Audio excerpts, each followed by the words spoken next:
Paps, marico. Tarde, pero seguro. Marico, me van a mamar gallo arrechamente, pero eh, long story short, el café que traía lo vendí todo. Tuve que traer café nuevo, tuve que tostar y, marico, estaba vuelto un culo en vainas de trabajo, haciendo un montón de vergas. Y no les quería enviar café así viejo porque no. O sea, chimbo eso. Entonces, nada, esto que le está llegando burda de fresco, marico, lo tosté hace poco. Espero que les guste, weón. Estoy enviando también la muestra que me habías dicho para tu amigo, en caso de que aún le interese, aunque aún le necesite. Igual, si de pronto, marico, espero que te guste, weón. Junto con esto estoy grabando un video con un par de conceptos allí que, mira, de pronto te digo algo que ya tú sepas, pero nada, o sea, yo quiero que sepas que todo lo que les voy a decir se lo estoy diciendo desde la buena onda, desde panas, y espero que consigan algo de valor en el video, ¿vale? Ahí va. Ajá, bueno, entonces, hablando de la avena del café, seguramente, no sé si sepan o no sé si han escuchado que hay como dos tipos principales de café. Está el arábica y el robusta. Esos son los tipos principales. Hay por ahí unas cuatro familias, pero, marico, entre el arábica y el robusta se reparten el 98.89999% del consumo de café en el mundo. Las diferencias entre el arábica y el robusta son burda de fáciles. Una, la forma. El arábica es como un poquito más ovalado, el robusta es un poquito más redondo, pero lo más importante es que es a la altura a la que crecen. El arábica crece de los 1100 metros para arriba y el robusta crece por ahí de los 900 para abajo. Y en el café hay una vaina que entre el café, en el café, la cafeína y el amargor son, entre otras vainas, como un resultado evolutivo en el que la planta de café desarrolló esos sabores, esas características para defenderse de los insectos que se le comieran la fruta. No sé si has tenido chance de ir a una finca de café o de pronto de agarrar un café, o sea, el café como fruta es como una cereza, como una ciruela. Y es dulce. Entonces, la vaina es que entre más alto crece el café, hace más frío y hay menos insectos. Entonces la planta se tiene que defender de menos vainas. Por ende, entre más alto crece el café, es menos amargo y tiene menos cafeína. Por lo tanto, entre más alto crece el café, es más dulce por defecto. Por eso se habla mucho de la altura del café en las bolsas y por eso la gente llega a un punto de snobismo en el que empiezan a ver la altura y ya se pueden ir haciendo una idea de qué tipos de sabores van a conseguir en el café. El robusta, por crecer tan bajo en tierra muy caliente, es un café extremadamente amargo y con el doble de la cafeína que tiene el arábica. Entonces, ¿qué pasa? El arábica crece en montañas, que esto lo sabrá el que ha tenido chance de viajar a Colombia y ver las fincas, son fincas son así. Y solamente se puede cosechar a mano, porque no hay máquina que tú puedas meter ahí, porque simplemente por ahora eso no pasa. El robusta se cosecha plano en una finca de grandes extensiones y se puede cosechar con máquinas, es mucho, el proceso es mucho más industrializable. Y esa diferencia, por supuesto, hace que un café sea más caro que producir que el otro. ¿Ok? So, let's move forward. Ajá. Esa, por ejemplo, es un ejemplo de una finca de café robusta, como las que hay en Brasil o las que hay en Vietnam, que son los productores de robusta más grandes que hay. Son unas fincas con unas extensiones salvajes, meten máquina, cosechan automáticamente y all good. Todo el café o la mayoría del café de supermercado o el café de consumo masivo es robusta. El robusta, al ser más amargo y al tener más cafeína, necesitas menos café para producir un pump en la taza. Importante, Dos formas de crecer café. Una, la que llaman exposición directa, que es en el estilo en el que tú compras una finca y tú la limpias totalmente. Tú quitas árboles, quitas piedras, o sea, tú te intentas aplanarla para hacer como un cultivo mucho más eficiente en el que hay distancias medidas, todas las plantas están controladas y so fac and so on.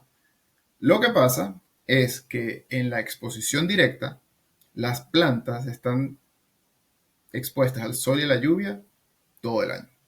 Por eso se llama exposición directa. Y pasan dos vainas. Una, que las plantas viven bajo mayor estrés porque se seca el piso. Entonces, cuando las plantas están bajo mayor estrés, ellas están invirtiendo su energía en que sus raíces vayan más profundo a buscar agua. Y eso hace que la planta de pronto tenga un café de una particular calidad. No es mala, pero es de una particular calidad, de una calidad particular. A ver, cuando se seca la tierra, tú le echas agua, agua, agua, agua, agua, tú vas lavando los nutrientes y eso hace que tengas que empezar a echarle químico. Hoy en día, realmente café orgánico, ese concepto es muy debatible, porque eso creo que es prácticamente imposible hoy en día o muy pequeño, pero whatever. Entonces, el de exposición directa es la forma de cosechar café más eficiente y más a mayor escala que existe. Entonces la mayoría del café que se consume es exposición directa. Y luego está el otro, que es café de sombra, que imagínate una finca más pequeña, la gente vive en la finca, tienes una mata de mango, tienes una mata de limón, una mata de mandarina, tienes un montón de frutas, plátanos, no sé qué. Tú creces el café por donde puedes. Pones una mata aquí, una mata allá, o sea, a veces el café es incluso hasta nativo. Entonces, la gente que vive en esas fincas no va a cortar los árboles. La gente no va a cambiar la finca, la gente va a dejar que todo siga su camino. Cuando tú creces el café de esa manera, la temperatura de la finca es más baja, hace un poquito más de frío. Tienes un ecosistema con pájaros, insectos, animales que regulan un poco los depredadores y con las plantas de café pasa lo mismo que pasa con la gente. Entre mejores condiciones para vivir tengan, la planta enfoca sus energías en reproducirse y crea frutos con sabores más complejos. Los árboles que están alrededor de las plantas tienen raíces mucho más profundas y esas raíces sacan los nutrientes de muy profundo de la tierra donde no llegan las plantas de café, lo transforman en hojas y en frutas y eso cuando cae al piso y se descompone, se convierte en abono ahí al alcance de la mano para la planta de café. Por eso, el tipo de árbol que vaya a haber en esa finca va a definir en los sabores del café de esa finca. ¿Hasta qué punto? También es debatible, pero el café de la finca de Ricardo va a ser diferente del café de la finca del otro huevo. Simplemente porque yo tengo unas matas de lechosa y la otra persona tiene unas matas de limón. Eso es suficiente para que el sabor del café cambie. Y si tomas en cuenta que el país está con los Andes pasándole por el medio, todas las fincas están a un desnivel diferente. Y eso es lo que se conocen como los cafés de microlotes o de un single origin, porque es una finca muy pequeña que tiene una producción de café muy particular, única, y las personas por eso se jactan de decir, el café que tengo aquí es único, nadie más lo tiene. Pero ya eso es un tema, o sea, eso es un tema mucho, mucho más profundo. Pero esa es la principal diferencia, el café de exposición directa y el café que crece bajo sombra. La mayoría del café que se consume es de exposición directa. Crecer café bajo sombra es costoso, y es realmente poco rentable para el dueño de la finca. La única forma que esa vaina sea rentable para ellos es que consigan cómo venderlo directamente al consumidor final en Estados Unidos, Europa o en cualquier mercado que pague lo que vale ese café.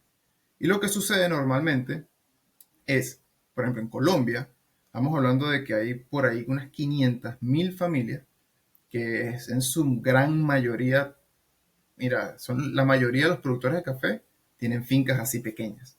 No de sombra, pero pequeñas. Y todo ese café termina vendiéndose a intermediarios que lo mezclan y al final un café, puedes tener un café arrechísimo que se termina mezclando con un café no tan chévere y con un café que no está tan bien y se va como perdiendo todo lo que, como todo el valor.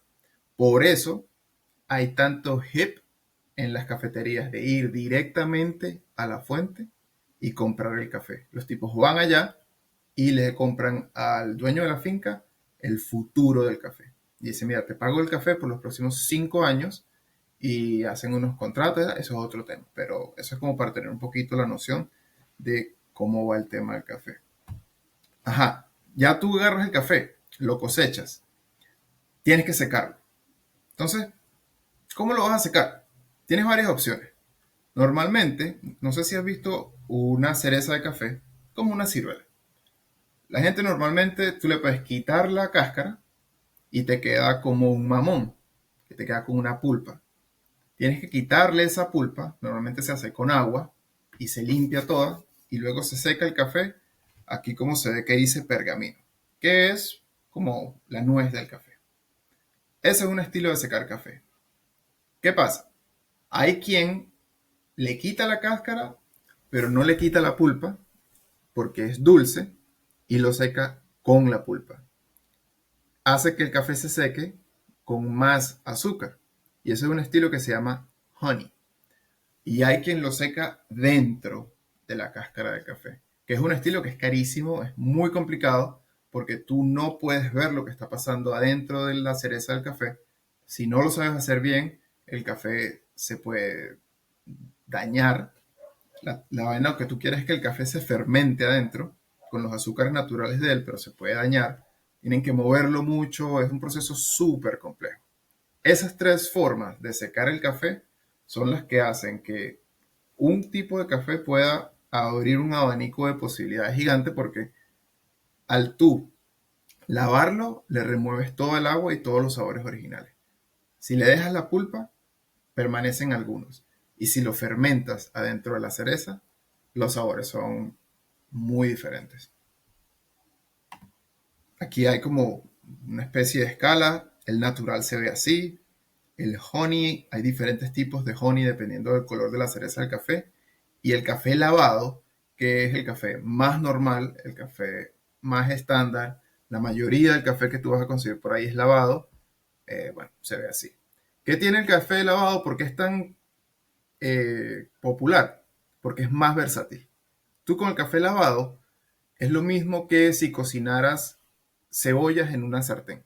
O tú cocinas cebollas en una sartén, tú sabes que tú le vas dando y las cebollas se van poniendo transparentes y se caramelizan. Pero si las cocinas demasiado, se ponen amargas, porque el azúcar se quema y lo que fue caramelo se convierte ahí en un pegoste amargo que es horrible. Lo mismo pasa con el café, weón. El café, cuando el café empieza a sacar, cuando tú estás tostando café, el café no lo estás cocinando, el café realmente está deshidratándose.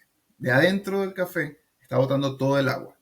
Cuando el agua se acaba, empieza a sacar aceite. No sé si has hecho mantequilla de maní en una sartén que calienta los granos y empieza como a sudar aceite. Con el café es lo mismo. El café está sacando como los aceites de adentro del grano y es dentro de esos aceites donde están todos los sabores que ese café en particular pueda tener. Entonces, el tema con el café y con tostar el café, cuando tú estás tostando el café, es donde puedes hacer que el café sea muy bueno o te lo puedes tirar y dañarlo. Entonces, cuando estás tostando el café, tienes que saber tener una receta en la que tú pares y no lo tuestes demasiado. Porque si lo tuestas muy oscuro, todos esos aceites naturales se van a volver amargos. Voy a explicarlo de otra manera. Dependiendo del tipo de café que tenga y de la cantidad de azúcar que tenga el café, que depende de cómo lo seques, va a depender qué tan oscuro lo puedes tostar. Y el café lavado, al ser el café que tiene la menor cantidad de azúcar presente, se puede tostar mucho más oscuro sin dañar el café. El honey, como se seca con la pulpa y tiene bastante presencia de azúcar en él, no se debe tostar tan oscuro porque te va a quedar un café súper amargo. Y el natural, ni se diga. Entonces, o sea, eso es la variedad, eso es lo que sucede cuando tú secas el café diferente, normalmente va a determinar cómo lo puedas tostar.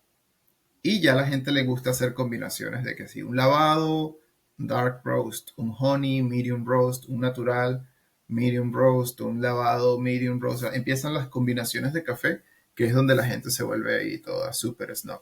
Pero de todas formas, si tienes en algún momento preguntas, si tienes dudas del tema de la tostión o de la combinación, pues manda un mensaje y yo con mucho gusto yo te explico más. Pero ahí va la vaina, o sea, hay un montón de variables que se van combinando. La altura, el tipo de café, la finca donde crece, cómo se cosecha, cómo se seca, cómo se tuesta. Y ya lo último es o sea, cómo se procesa. O sea, perdón, cómo se cuela o how you brew it. Es increíblemente diferente.